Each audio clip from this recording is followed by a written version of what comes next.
ब्रह्मा गुरु विष्णु गुरुदेव महेश्वरा गुरु साक्षात् परब्रह्म तस्मै श्री गुरुवे नमः। ओम आदो देवकी देवगर्भजननं गोपी गिरिवर्धनं मायापूतन जीवतापहरणं गोवर्धनोद्धारणं कंसच्छेदन कौरवादिहननं कुन्तीसुतापालनम् एतत् श्रीमद्भागवतं पुराणकथितं श्रीकृष्णलीलामृतं निगमकल्पतरोर्गलितं फलं शुकमुखाद्रव अमृतसंयुतं पिबत भागवतं रसमालया मुहुरहो रसिका भुवि भावुका। श्रीमन्नारायण नारायण नारायण भजमन नारायण नारायण नारायण लक्ष्मी नारायण नारायण नारायण बद्री नारायण नारायण नारायण। भगवान श्री कृष्ण नारायण भगवान के चरण कमलों में नतमस्तक होकर के हम ये श्रीमद् भागवत महापुराण चतुर्थ स्कंद के 10वां अध्याय शुरू करने जा रहे हैं, जिसमें इस प्रकार है। ओम नमः मैत्री उवाच प्रजापति दुहितरं शिशुमारस्य वै ध्रुव उपयेमि भ्रमिं नाम तत्सुतो कल्पवत्सरो इलायामपि भार्यां वायुपुत्र्या महाबला पुत्रम् उत्कलानामानं योषितरत्नम् अजीजनत् उत्तमस्वकृतो बाहु मृगायां बलीयसा हता पुण्यजनेनार्दो तन्मत्सगतिं गता ध्रुवो भ्रातृवतं श्रुत्वा कोपाम् आर्ष सुचार्पिता जैत्रं चन्दनम् आस्थाय गतः पुण्यजनालयं गतोदीचं दिशं राजा रुद्रानुचरसेवितां ददर्श हिमवद्रुद्राणां पुरीं गुह्यकंसङ्कुलं दद्मोह शङ्खं बृहद्बाहु खं दिशानुनादयन् येने द्विघ्नदृशा छत्रं उपदिव्यो उत्तरसन्दृशं ततो निष्क्रम्य बलिनाम् उपदेशमहाभटा आसाहन्तम् अस्तानिनादम् उपवेतु रुदायुधः।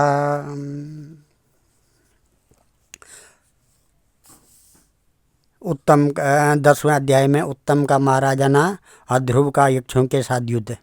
श्री मैत्री जी कहते हैं, विदुर जी, ध्रुव ने प्रजापति शिशुमार की पुत्री भ्रमि के साथ विवाह किया। उससे उसके कल्प और वत्सर नाम के 2 पुत्र हुए। महाबली ध्रुव की दूसरी स्त्री वायुपुत्री इला थी। उससे उसके उत्कल नाम के एक पुत्र और एक कन्या का रत्न जन्म हुआ। उत्तम का अभी विवाह नहीं हुआ था कि एक दिन शिकार खेलते समय उसे हिमालय पर्वत पर एक बलवान यक्ष ने मार डाला। उसके साथ उसकी माता भी परलोक सिधार गई। ध्रुव ने जब भाई के मारे जाने का समाचार सुना तो वे क्रोध, शोक और उद्वेग से भरकर एक विजयप्रद रथ पर सवार हो यक्षों के देश में जा पहुँचे। उन्होंने उत्तर दिशा में जाकर हिमालय की घाटी में यक्षों से भरी हुई अलकापुरी देखी। उसमें अनेकों भूत प्रेत पिशाचादि रुद्र अनुचर रहते थे। विदुर जी वहां पहुंचकर महाबाहु ध्रुव ने अपना शंख बजाया तथा संपूर्ण आकाश तथा दिशाओं को गूंजा दिया। उस शंख ध्वनि से यक्ष पत्नियां बहुत ही डर गई। उनकी आंखें भय से कातर हो उठी।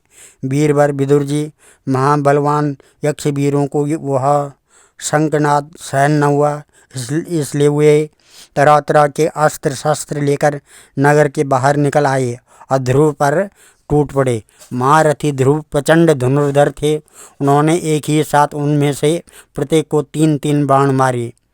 उन सभी ने जब अपने अपने मस्तकों में 3-3 बाण लगे देखे, तब उन्हें यह विश्वास हो गया कि हमारी हार अवश्य होगी।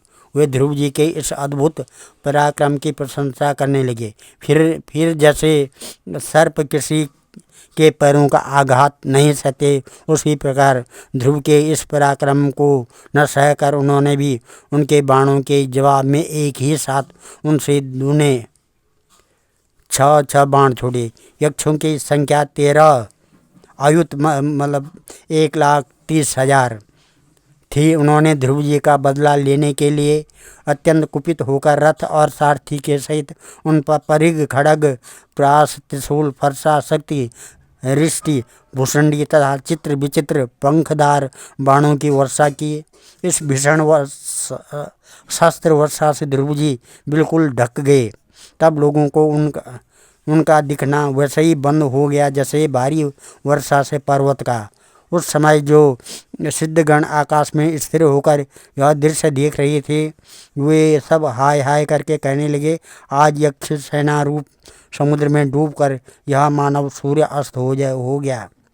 यक्ष लोग अपनी विजय की घोषणा करते हुए युद्ध क्षेत्र में सिंह की तरह गरजने लगे। इसी बीच ध्रुव जी का रथ एकाएक वैसे ही प्रकट हो गया जैसे कोहरे में से सूर्य भगवान निकल आते हैं। ध्रुव जी ने अपने दिव्य धनुष की टंकार करके शत्रुओं के दिल दहला दिए और फिर प्रचंड बाणों की वर्षा करके उनके अस्त्र शस्त्रों को इस प्रकार छिन्न भिन्न कर दिया जैसे आंधी बादलों को तितर बितर कर देती है। उनके धनुष से छूटे हुए तीखे तीर यक्ष राक्षसों के कवचों को भेद कर इस प्रकार उनके शरीर में घुस गए जैसे इंद्र के छोड़े हुए वज्र पर्वतों में प्रवेश कर गए थे। विदुर जी महाराज ध्रुव के बाणों से कटे हुए यक्षों के सुंदर कुंडल मंडित मस्तकों से, सुनहरी ताल वृक्ष के समान जांघों से, बलय विभूषित बाहों से, हार भुजबंद मुकुट और बहुमूल्य पगड़ियों से पटी हुई वह वीरों के मन को लुभाने वाली समर भूमि बड़ी शोभा पा रही थी। जो यक्ष किसी प्रकार जीवित बचे हुए क्षत्रिय प्रवर ध्रुव जी के बाणों से प्रायः अंग अंग छिन्न भिन्न हो जाने के कारण युद्ध क्रीड़ा में सिंह से परास्त हुए गजराज के समान मैदान छोड़कर भागे। नर श्रेष्ठ ध्रुव जी ने देखा कि उस विस्तृत रणभूमि में अब एक भी शत्रु अस्त्र शस्त्र लिए उनके सामने नहीं है, तो उनकी इच्छा अलकापुरी देखने की हुई, किंतु वे पुरी के भीतर नहीं गए। वे ये मायावी क्या करना चाहते हैं, इस बात का मनुष्य को पता नहीं लग सकता है। सारथी से इस प्रकार कहकर वे उस विचित्र रथ में बैठे रहे तथा शत्रु के नवीन आक्रमण की आशंका से सावधान हो गए। इतने में ही उन्हें समुद्र की गर्जना के समान आंधी का भीषण शब्द सुनाई दिया तथा दिशाओं में उठती हुई धूल भी दिखाई दी। एक क्षण में ये सारा आकाश मेघमाला से घिर गया।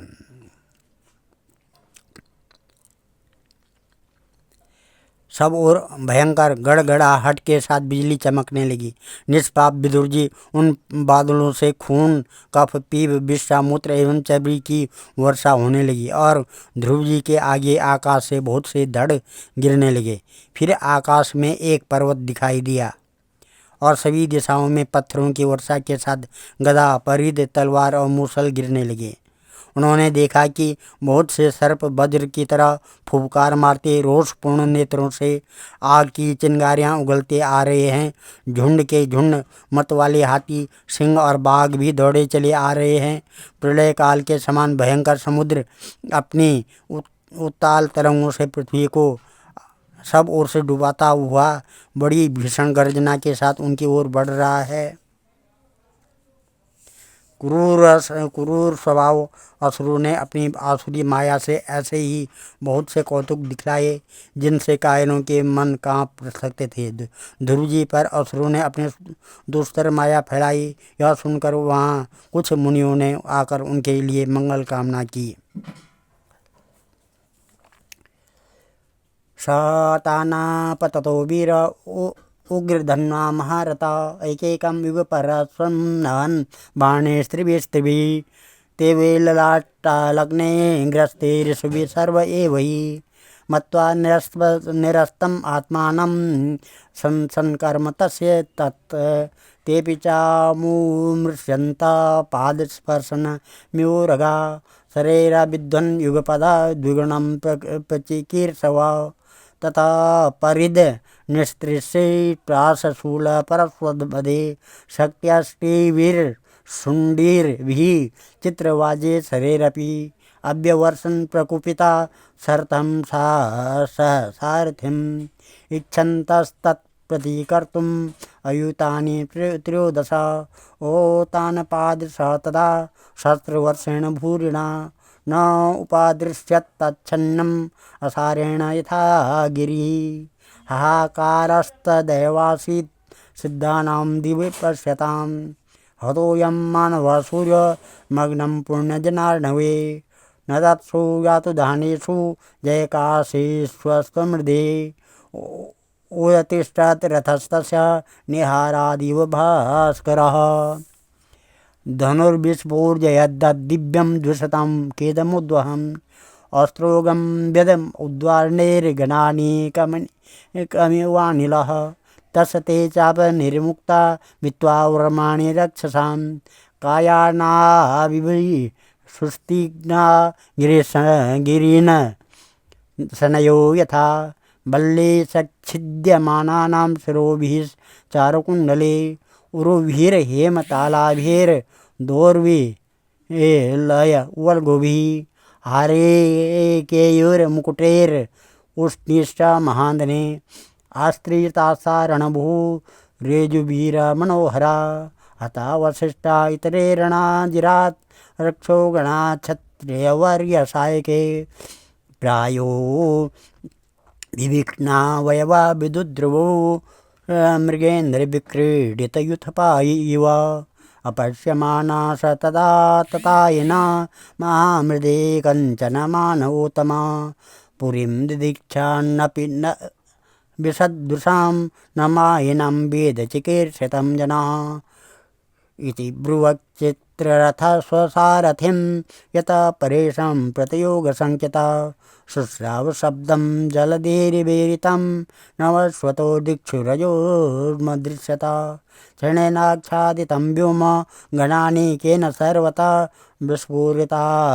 विस्फुरिततडिता दिक्षु त्रासयत्स्तनयैत्नुना बभूषो हृद्रोगाश्रिक् पीयूय बीजमूत्रमेधसा निपेतुर्गगनादास्य कबन्धान्यकृतो नगः तदा खे दृश्यता गिरिर्निपेतु सर्वतो दिशं यदा परिगनिस्त्रीशं मुसलं सास्मवर्षणाम् अहयो शनने श्वासा वमन्तो अग्निरुषादिक्षिभिः अभ्यधावन् गजामत्ता संगरव्याघ्रास्यूषसा समुद्रा उर्मिभिर्भीम राव्यन् सर्वतो भुवम् आसाद महाराद कल्पान्ता इव भीषणा एवं विधान्यम् एकानि त्रासनान्यान्मनुष्याणां शशिजुस्त्रीघ्न मदगतः आसूर्या माययासुरा ध्रुवे प्रयुक्तामसुरैस्तां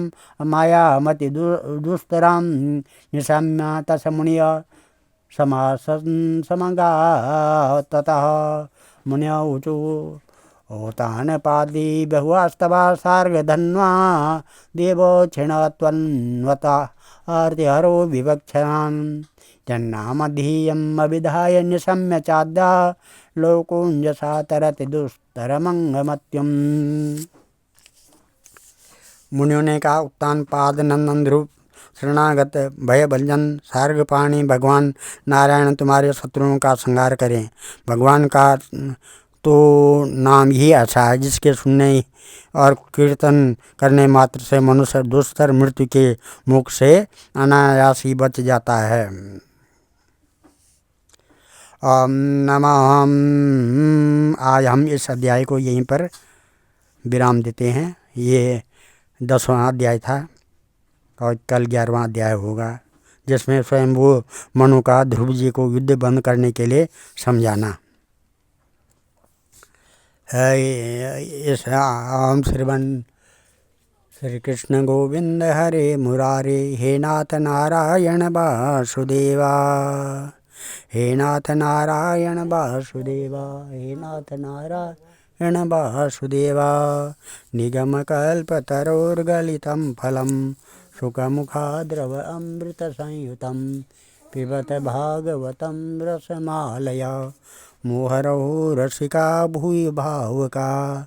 सर्वे भवन्तु सुखिनः, सर्वे सन्तु निरामया, सर्वे भद्राणि पश्यन्तु, मा कश्चित् दुःखभाग् भवेत्। धन्यः।